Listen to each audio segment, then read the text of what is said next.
Hi guys, welcome back to the UTS Student Hacks. I'm Roxanne. I'm in my 4th year of medical science and international studies, majoring in Japan. And here we also have Kelly. I'm in my 4th year of law and business, majoring in accounting. So this week we'll be discussing recharging and getting excited for STUVAC, which is during the week of the 5th of April.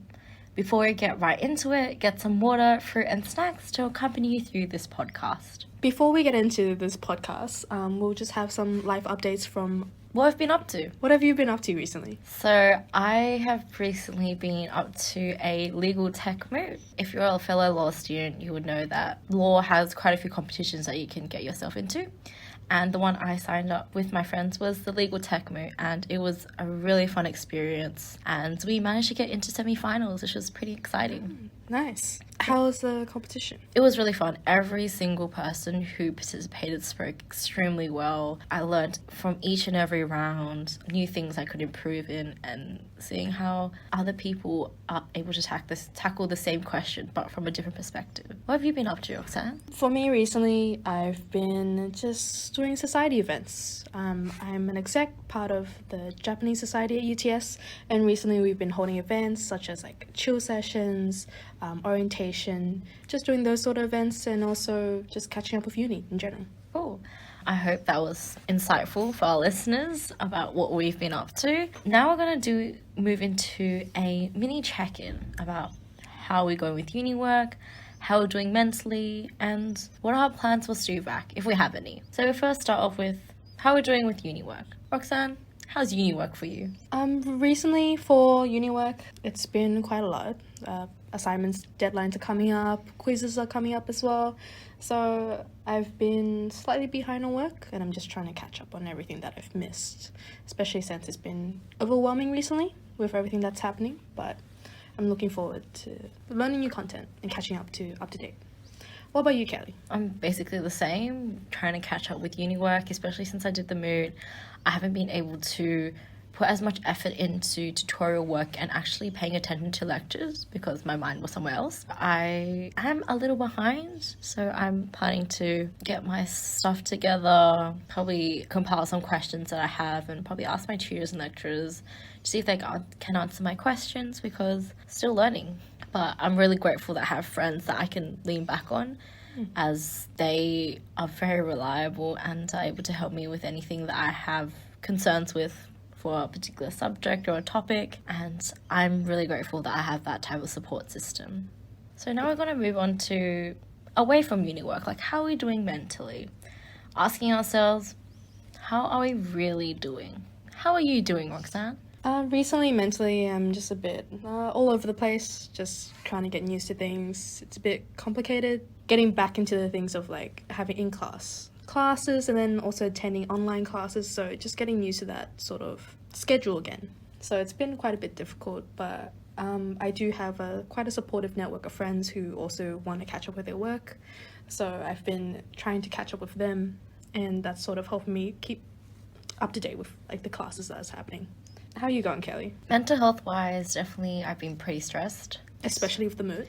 Yeah, especially with the added extracurricular activities of the moot, and also adjusting to the flexibility of having both in-person and online classes, and whether or not online is better for me or in-person is better for me.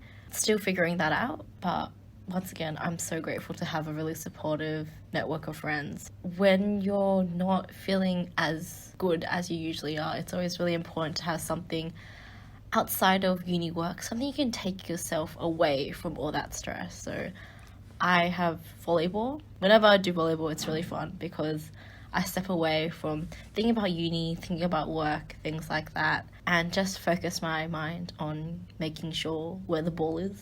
The important part. Exactly. Those people out there that are not feeling that well mentally or physically, maybe try something new to get your mind off things. Or reach out to a family or friends, or even just like a counselor if you'd like, if you're comfortable with that. And they might give you advice that you might have not thought of because they could see it from a different perspective.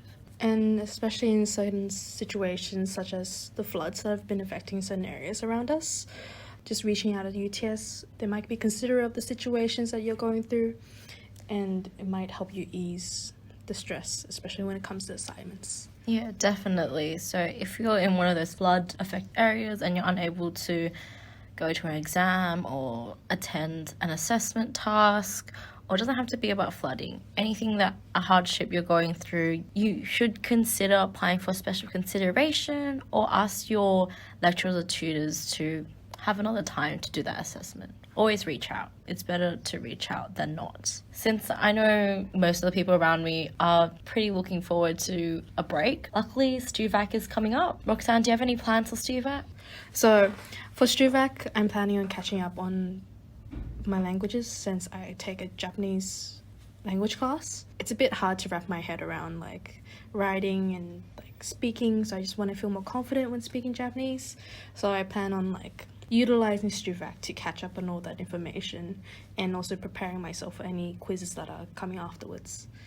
Kelly, are you planning on doing anything for StuVac? Well, firstly for StuVac, I'm pretty excited because I get to sleep in. There's no classes that I need to attend, and that's always a plus because I don't need to wake up for them. But I do want to catch up on work that I have left behind, and if possible, get ahead somehow, even if it's just by starting to look at a document, not even like watching a lecture, just something small, so I have some idea of what's coming up. But overall, for StuVac, my plans are to catch up on sleep and catch up on uni work. Speaking about uni, since we're back on campus and many classes are in person, I personally have been eating out quite a bit, and that's been hurting my wallet.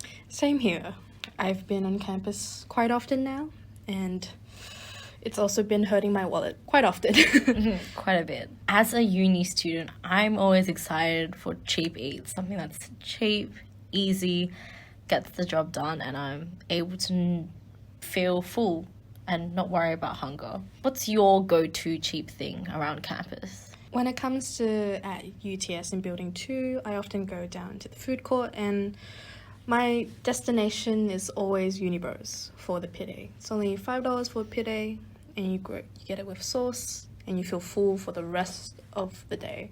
It's so filling. It's very cheap. But if not, if I feel like I want to have a change of pace, usually I go down to Chinatown and I visit a restaurant called Super Dish, and I've gone there since I was 5.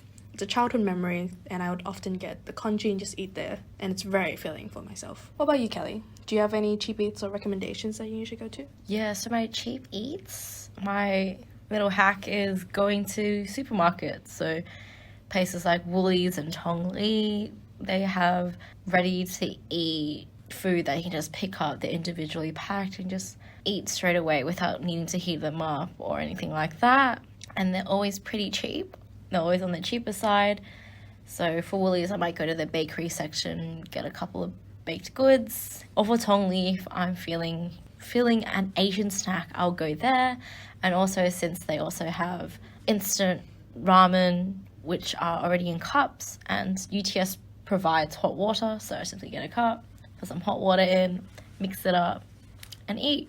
If you're on campus Tuesdays, Wednesdays, or Thursdays, often at UTS in the tower foyer, you would have the Bluebird Brekkie and Night Owl noodles as well, which they give out free food. Yeah, so Bluebird Brekkie happens Tuesday and Wednesday morning from 8:30 a.m. to 11 a.m. So if you're ever on campus during those periods of times, come to Building 1 in the foyer and get some breakfast.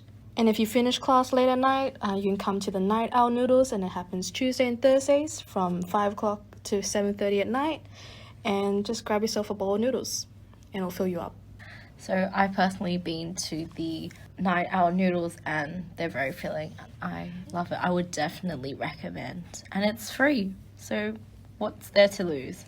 On the topic of being back on campus, one of the reasons I'm excited to be back on campus is that I get to have a change of scenery. So I'm not just always at home in my bedroom doing work.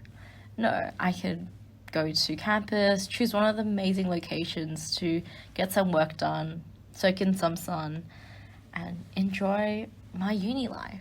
Personally, I really like the library and the reading room because they have large windows with natural lighting, and I don't know about anyone else, but I absolutely love large windows, like floor to ceiling windows.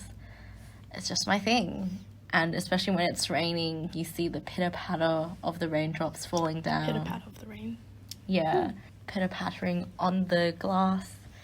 And it really just helps me get into the zone and get some work done.